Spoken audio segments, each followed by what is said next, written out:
As we settle, I want to give a background. Of course, health facilities face multiple challenges in order to provide quality healthcare. And I want to give a story when we went to inspect JOTRH for upgrading program so that they would move to level 6. One of the things we discovered in the process of assessment of human resource for health was that in a facility where it was properly prescribed that they need 40 nutritionists, there were only 2. And these 2 were shuttling between wards. Another thing is that in such a facility, we only got that they were only talking about the nurse, the doctor, and the clinical officers to some extent. So they forgot about other cadres. Those are HRH issues. Human capital is one of the most important resources a health institution can have to deliver quality care. And so investment on human resource for health has a long-lasting impact. It is unfortunate that staff motivation and welfare is ignored. And we have just heard it from the first presentation, which was very clear that health workers were paid 2 weeks within the month, which means that we don't take health workers seriously, that people have to be followed with court warrants if they did not remit the statutory deductions. That is criminal. So we have yet other presenters. It is my duty to invite the presenters, and one of our presenters is online, is still preparing to come. As the online presenter is organizing himself, we have Mr. Oliver Baraza, who is going to present on remuneration, promotion, and redesignation. Is Mr. Oliver Baraza in? Mr. Oliver?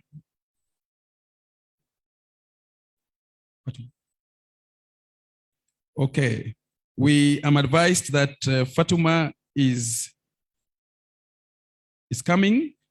Dr. Fatuma Afei, Dean School of Nursing, Mwai University, who is going to present on challenges of healthcare workers in training, career paths, and progression in Kenya.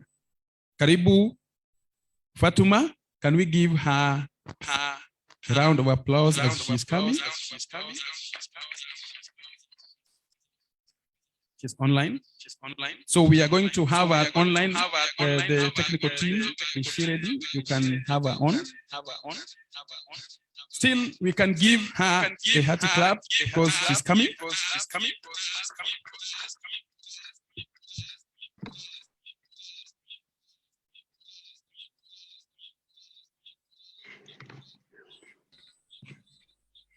Good morning, everybody.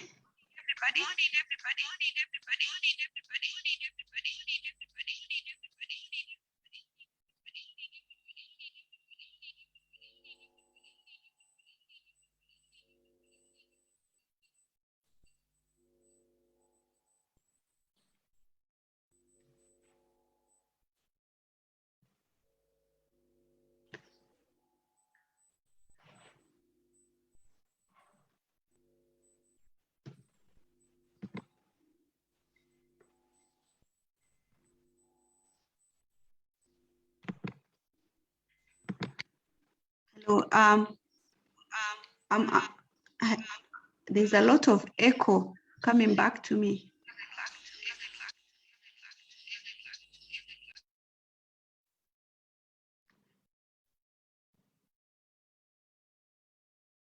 Can I go on, please?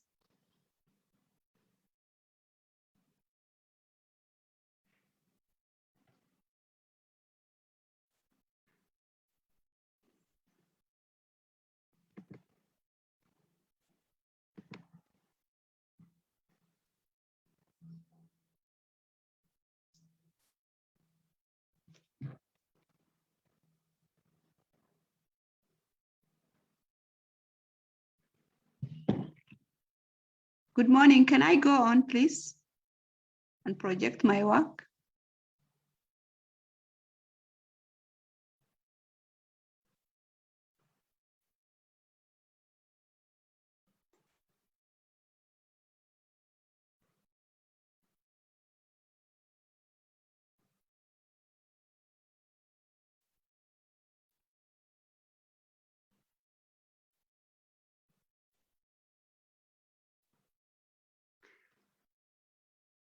Good morning. Can you hear me, guys?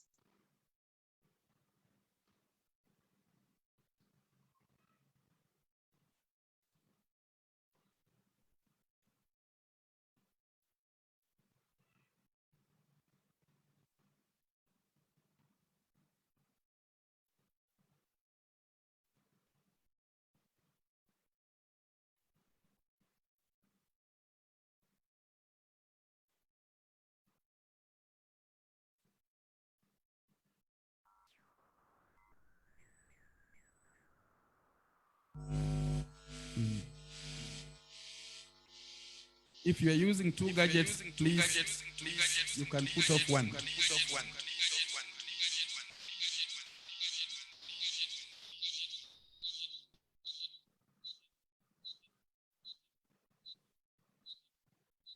May I please go on?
We are sorting you out in a moment.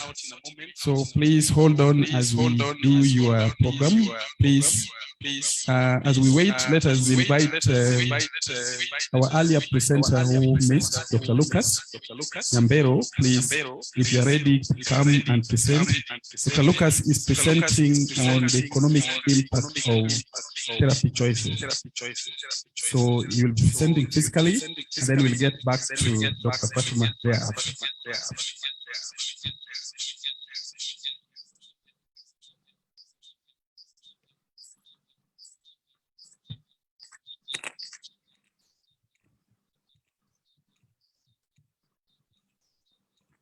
Good morning, everyone. My name is Dr. Lucas Nyabero, and I am the interim CEO of Pharmaceutical Society of Kenya. So I have a presentation, but I would like to have a conversation, because I think at the end of the day, it's not about the presentations we make, it's about the information that we share. So think about this scenario. You go into a facility, and you're a patient, and I'll tie it back to the cost, how the welfare of the healthcare worker. So you go into a facility, and they prescribe you, they say you have something. This happened to my friend. He went in, saw a doctor, has a lump, he saw the breast cancer awareness week, had a lump, went in, they did a test and said, oh no, that's just fatty tissue. For a whole year, he went on not knowing that actually a tumor, a malignant tumor, was growing in her breast.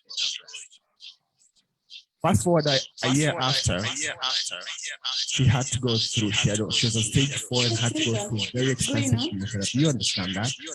And here is where the rubber meets the road. She could not contribute economically. She couldn't go to her work.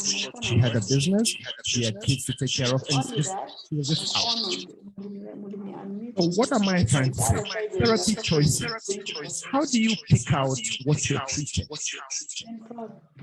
Once you pick out what you're treating, how then do you give them the most effective, Because most efficient, I'm not unmute and I'm talking to the phone. I'm using the phone to talk. Why are these things very important?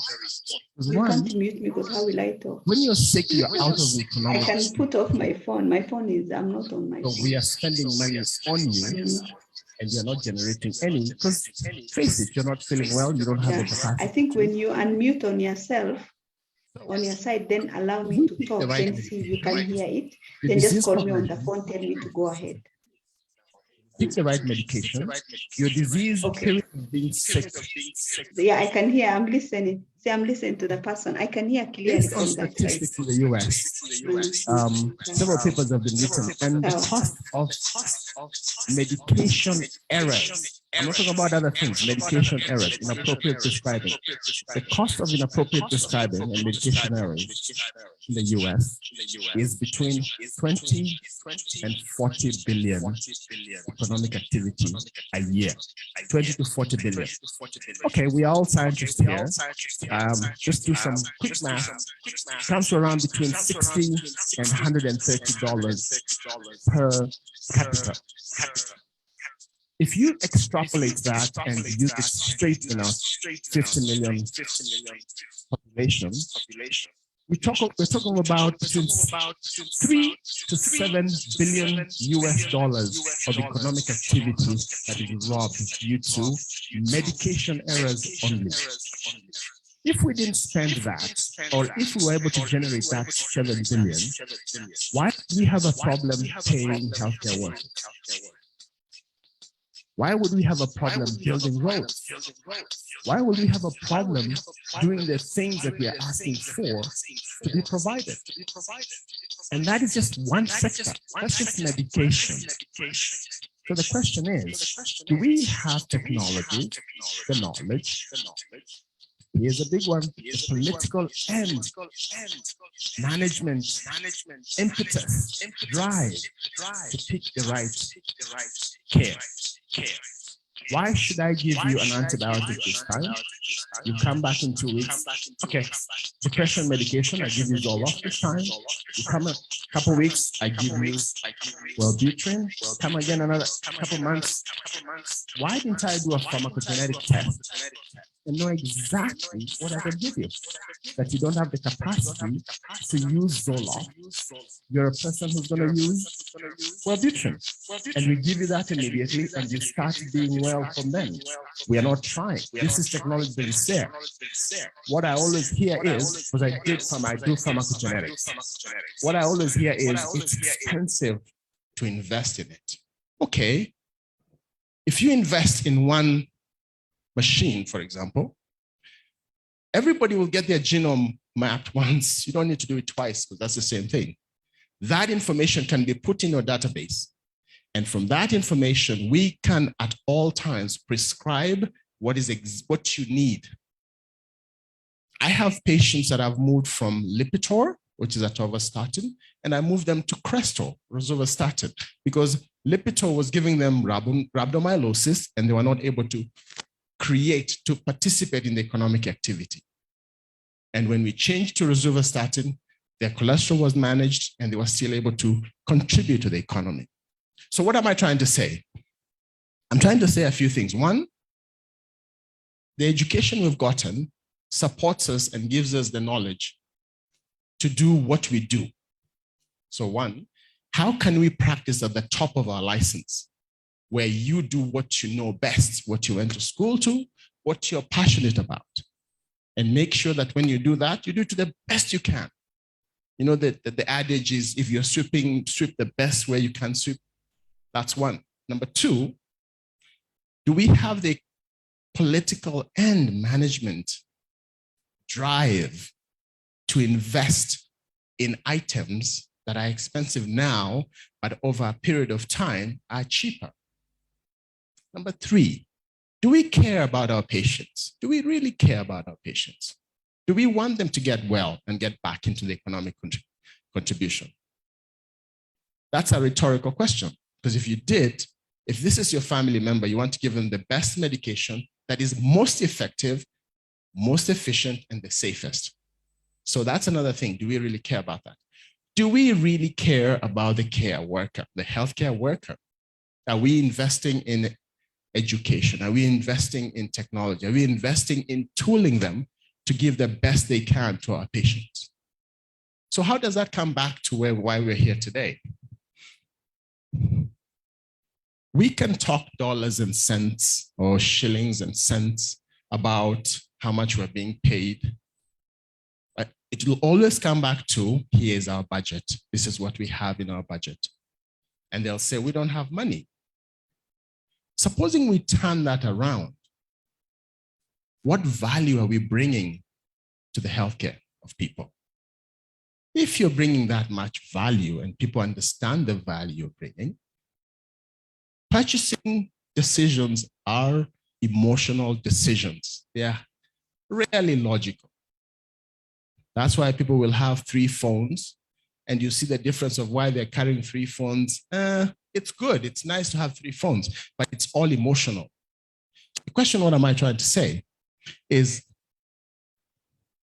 how can we ensure that we practice at the top of our professions, do the best, those who can prescribe, those who diagnose. I can't diagnose. I can prescribe. I can tell you what medications are doing. So why don't you do the best you can on diagnosis? Ask me, hey, what is the best therapy for this condition? And how can we keep the patient safe and make sure the patient who's a mother who's taking care of this, that, and the other still is able to do those activities? So I think that is a sign that my time is over. But the key thing is I just wanted you to have, it's a conversation. I don't want, PowerPoint sometimes are impersonal. That's why I stood here. You see me and understand what I'm talking about. I'm trying to say, what are those things that we can do that may be expensive now, but in 3-4 years, totally a different ballgame. Remember that number. Studies are suggesting every year, due to medication errors, and I'm trying to do one in Kenya, a study like that in Kenya. In the US, which has got more stringent rules, medication errors cost an average of $60 to $130 a person per capita. So if you come to Kenya, we're talking about $3 to $7 billion, not shillings, dollars that we lose of economic activity due to medication errors. That's just one thing. How about the others? Can you give him a round of applause and for keeping time, first of all, and also for being articulate without a slide.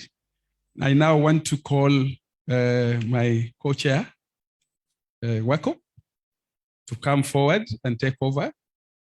As he comes, one of the issues I picked up as I leave in the first presentation of norms is the matter of norms and standards on HR issues need to be taken seriously and given more practicality rather than paperwork. And I think as your forum ends, this needs to come out well, because for us as regulators, we look at the quality in service delivery.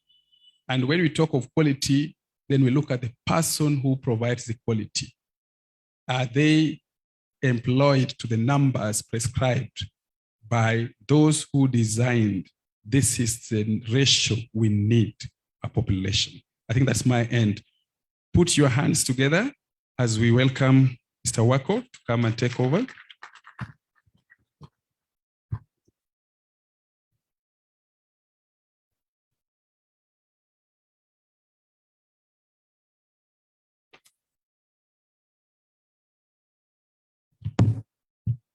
Thank you, Dr. Okeo. Morning, everybody. Suppose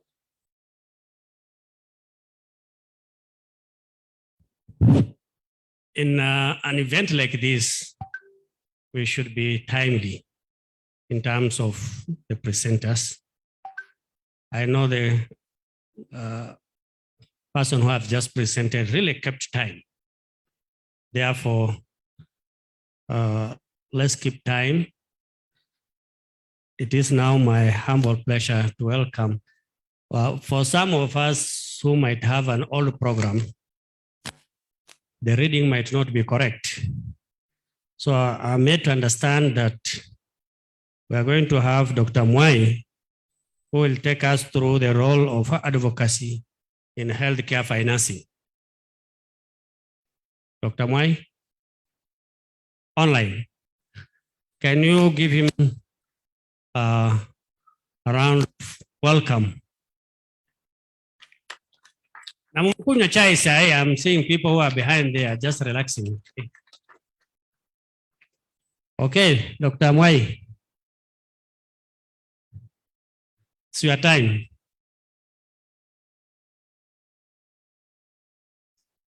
The people who are working on technology, I hope you're up to date. This time there are not so many noises like for Dr. Fatima. She's muted. Or he is muted. Hello? Hello? Yeah, okay. Go on. Thank you very much. I do want to get a confirmation of the time that I have.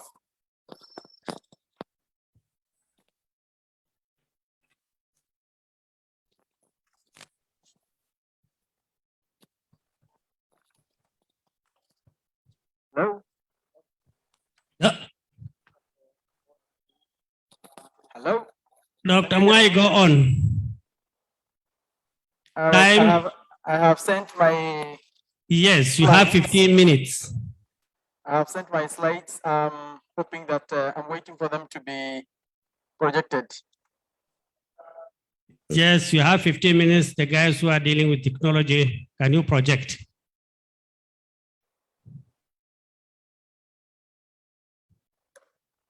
Enable me to share if I can.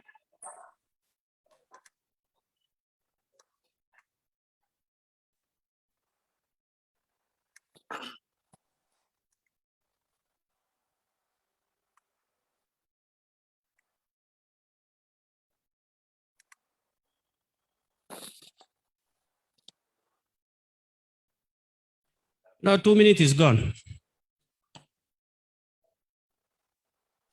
Can you present without slides? You start presenting the slides, you'll get you on the way. All right. Okay. I think In the interest of time. Yes, I can do that. Thank you very much for this chance to present on the healthcare financing component. And my name is Mwai Daniel, a health economist that also teaches health economics at the University of Nairobi. And when I was asked to present this presentation, one of the things that I was asking myself is what is the best thing to for me to mention within this short period of time that I've been provided with.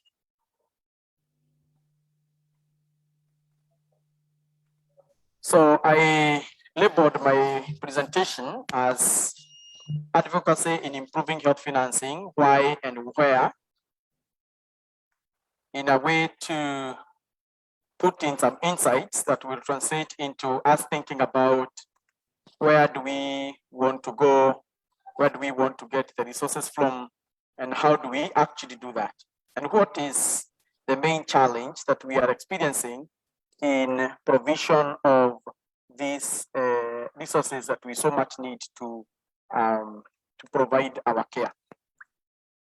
Now, in the interest of time, I will continue, and I hope that I will get the slides because they have some visualization that are important for me.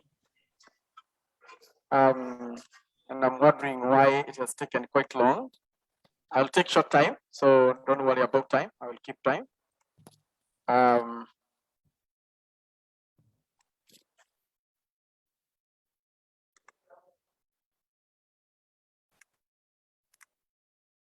So the first thing I want to highlight is that financing and healthcare service delivery are joined like an axle.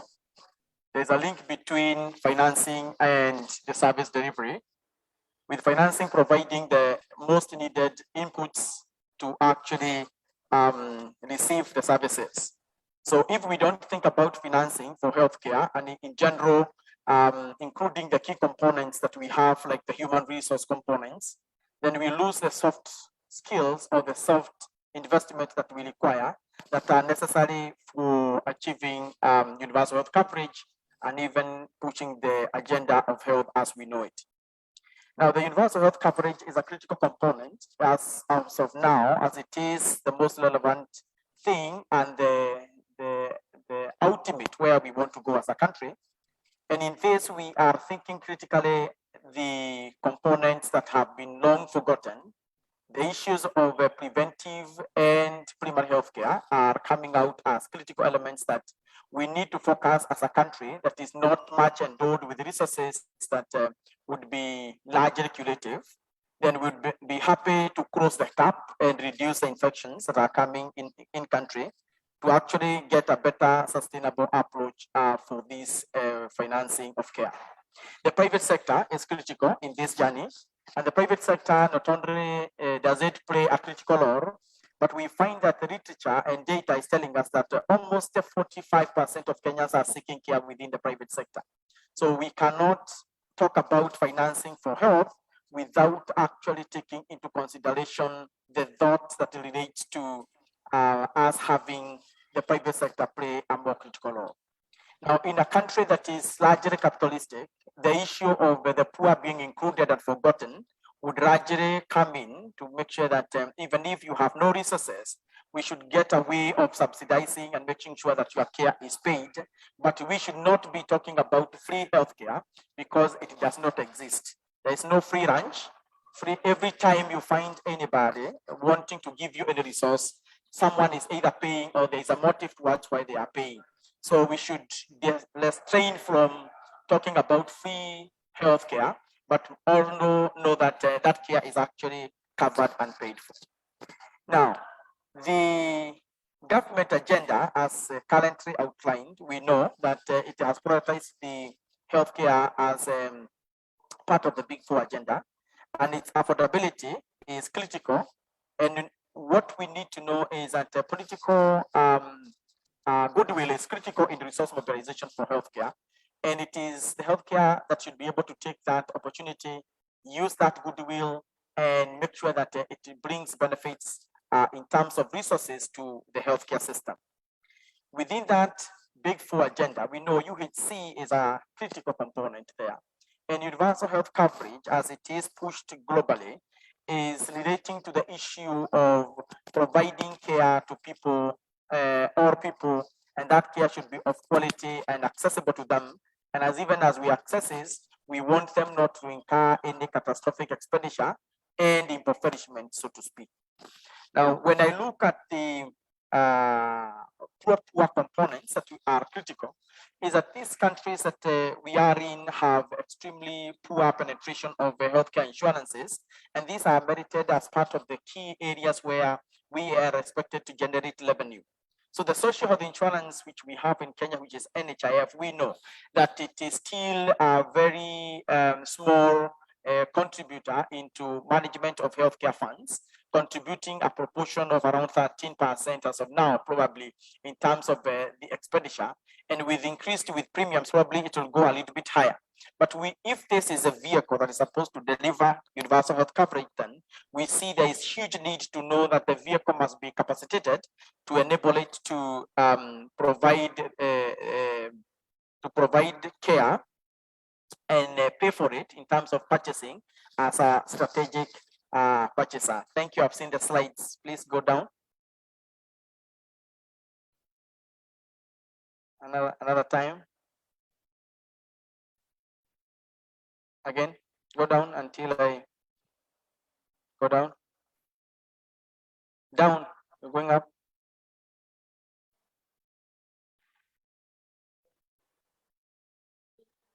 Again. There.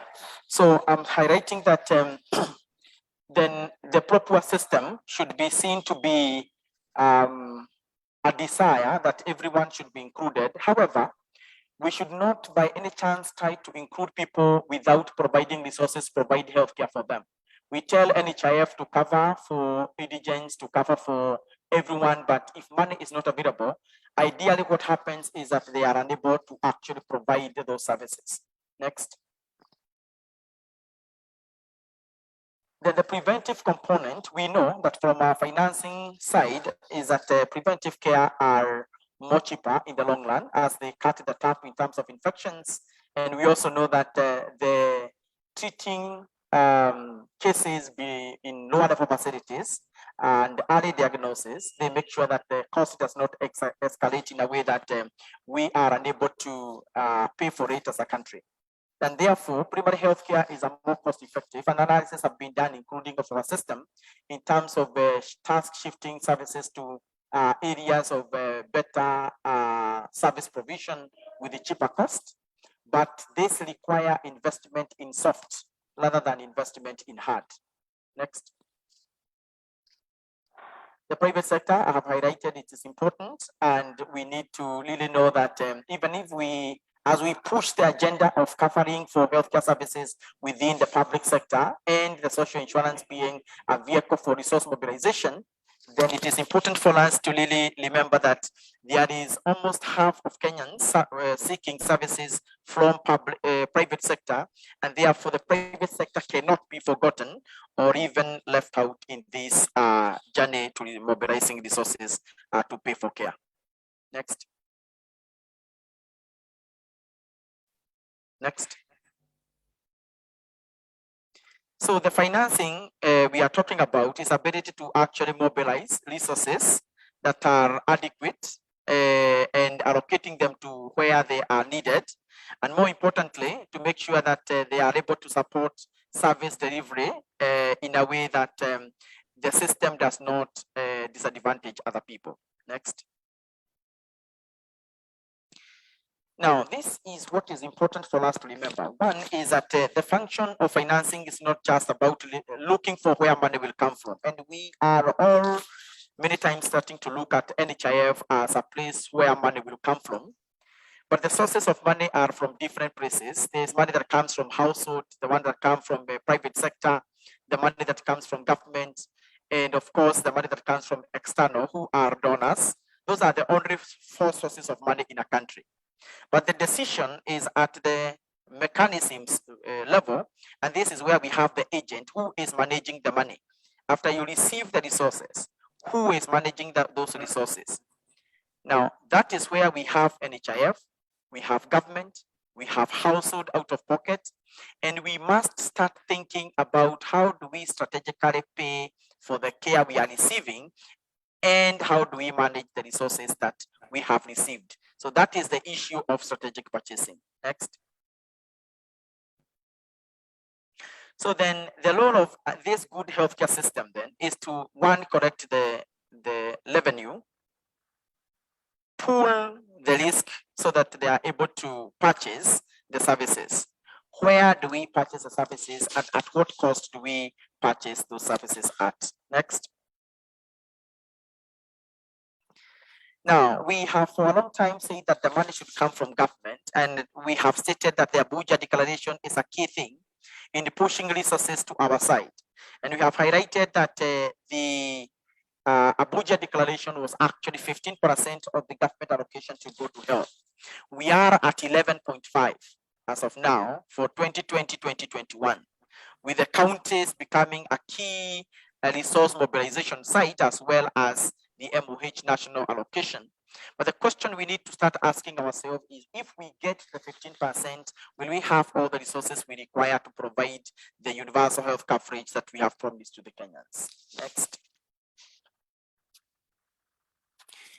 So I put this slide here to just showcase who is managing health money. And you can see that from all sources of funding, the social health insurance, who happens to be NHIF, is actually managing around 13.8% of the total expenditure that is being spent for health. This country is spending around $555 billion US every year, Kenyan shillings every year from all sources, that is government, household, corporations, as well as donor community. And in that resource, we see that NHIF is only managing 13.8% of that funds. And the question we need to ask ourselves is, this vehicle which we want to use to purchase for UHC services, does it have wheels already, or is a wheelless vehicle that we cannot rely on? A critical component, the question should be asked to really before we even proceed with the agenda of UHC and where the money will actually come from. Next. Now, the issues of efficiency are critical in service delivery, and more so within even the resources that are coming from donor on and off site. And you see that, look at the tab when the funds are coming in country, and then you go down, you find that NGO 1 consumes and gives to another NGO 2, consumes, goes to another NGO 3. And you look at the leaky bucket effects in terms of what is leaking in terms of resources that came to in-country for service delivery. And by the time you find the last NGO providing services to the public sector, to the population, you see that they are being given only a drop of what actually was intended to improve services. So we need to also bring the issues of efficiency in service delivery and resource utilization in terms of resource mobilization criteria. Next. Now, we have many types of resources that we require. We get money from government that goes to the green pot. We see that is a very green arrow. That means that it's sustainable resources and it's fantastic. We see the private sector provide resources for us, and we see that that is a green arrow, is awesome, is fantastic. We see the household providing a right green arrow. Their green is not very nice, it's not very dark green. And this points to the fact that the household contribution is ideally domestic, that is our money, it is good, it is in country, it is sustainable because the households live here, but it brings big problems in terms of household incurring huge catastrophic spending that makes them poor and push them into poverty level, and that's why it is not a very green one. Our philanthropists in country giving us resources to the pot still make it green. But there is a lead arrow that is going in, making our pot not to be very green or dark green, and that arrow is actually red. It is coming from the development partners. Those are our sponsors. And as you know, living under the mercies of a sponsor is dangerous in a healthcare system. And this healthcare system of ours that is heavily driven also from the sponsor direction is a danger, because their withdrawal will actually erode the gains we have gained, because they are supporting critical areas. The human resource are partly paid by these donors. The strategic commodities are provided by these donors. And if they leave, we will be in a problem. Next. So that is the growth rate of insurance penetration in Kenya. We are at around 20% of insurance penetration. And of course, that is not good. For last, that means that out of pocket are still high, and also the government mechanism direct funding is also high. Next. Now, I want to take some few minutes in the interest of time, and this is a presentation that usually take longer to have good discussions, but I have been allocated, I have around 4 minutes if my clock is doing well. So we have the health workforce. The health workforce is a key challenge that we are facing within the health sector in terms of its funding. And when you look at it, we find one, we have skilled health workers distribution, and they are few. But this comes at a time when we are heavy in constructions. You see that Kenya has surpassed, if you look at the population, the facility density in terms of buildings, we are above the WHO recommended facility density. That means that we are very good in constructing mortar, but we don't care about what gets into operationalizing the mortar. So therefore, the human resource have not yet been prioritized in our funding. And I keep arguing that the 4-5 billion we are spending in building new facilities could actually be used in providing care, because the Kenyans are not interested in mortar. They are actually interested in provision of services.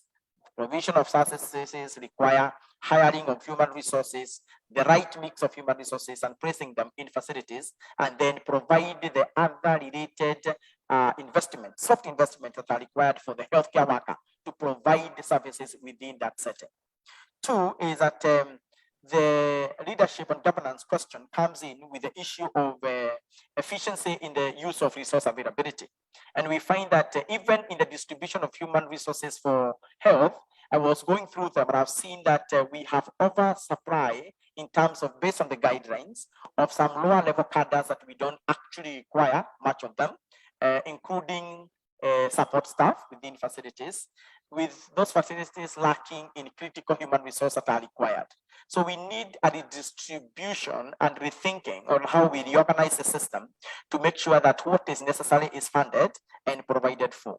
The declining issues of donor funding is critical. And you know, for instance, the issue of Gavi exit for vaccines, the reduction in the funding for commodities, strategic commodities for key vertical programs, the attempt by the donors to exit and transfer the human resource from the payroll to counties. These are questions that are critical. But the question also that we must answer is, were these establishments, human resource establishment, done in a way that they can be absorbed within our domestic setting? If I am poor, and my sponsor have been providing me with meat every day, it's my source of protein. Now, if I'm poor, I cannot afford meat, probably I'll start liking madodo, which are beans. We need to know, how do we customize our system to address our own needs, as it were. The health infrastructure, I have highlighted that we are heavy on mortar and buildings, and it is a high time we change our investment to soft. But how do we align the interest of the decision maker and the person allocating resources? And this is the politician, for instance, whose interest is not only providing services, but more importantly, to make sure that the people who he is providing funding to understand the importance as relating to the votes, and they give him votes for next time. So we need to align the principal and the agent. The principal is ourselves as Kenyans wanting to give services, and also us wanting resources for healthcare sector, but also align this to the politician who actually require the votes. How do we start communicating to the voter when soft investments have been made in terms of, I did not construct a hospital, but I provided that money to be paying for human resource that you are seeing, or multidisciplinary teams that are going to the lower level facilities to provide services. I am the one paying using the allocation that I have had for my constituency, for my county, and for such. How do we align that interest is a key question. The UNICEF, NHIF, which happens to be, for me, still an overambitious entity that has not been able to make sure that Kenyans have trusted them in terms of promising and meeting what they have promised. We have seen them overpromise a lot of services to the Kenyans, and they don't deliver them, or they actually revise them. But the problem is not with NHIF, as I say, is the fact that we have been lying in terms of the premiums that we need to charge, the real premium that we need to charge per household to provide and pay for services. We have also been able to lie to ourselves as Kenyans that the people who are formally employed, who happens to be only around 20-25%, can carry the burden of financing NHIF and carry the 80% that do not contribute, or contribute resources that are not enough to cater for their healthcare. Unless we agree on the optimal premium, and then we ask that if the households are provided 6,000 a year, and the premium was supposed to be around 28, who pays for this 21,000? So that when facilities provide care, NHIF is able to reimburse them, and the services are actually availed. But use of promises when we know, and I want to highlight that this country has around 12 million households, or there to speak. If all of them pay for the 500 per month contribution, which happens to be 6,000, then that 6,000 will give you around enough figure of 105 billion. 105 billion is just 20% of the resources required to fund care in this country. So let's have a candid discussion, and should. Can you conclude, Dr. Mwai? I am almost concluding, my brother. Last slide. The issue of the fiscal space existence this calls for us to make a case for more resources to be channeled through the healthcare system. And this goes to either one, through the mechanism of NHIF, the government financing, and the existing PPPs. With that, thank you very much, and apologies for the distraction beginning the time. Asante sana.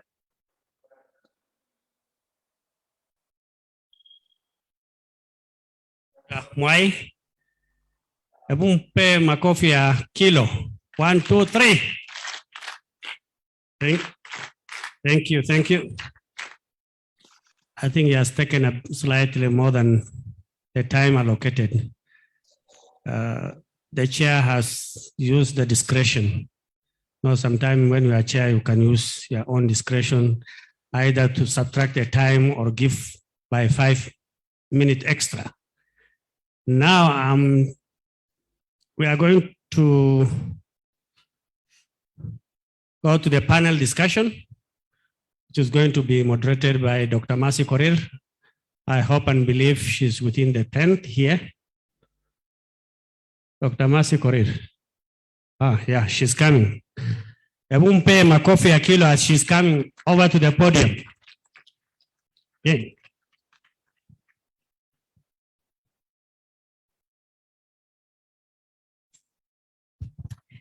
Good morning, everyone. It's still morning.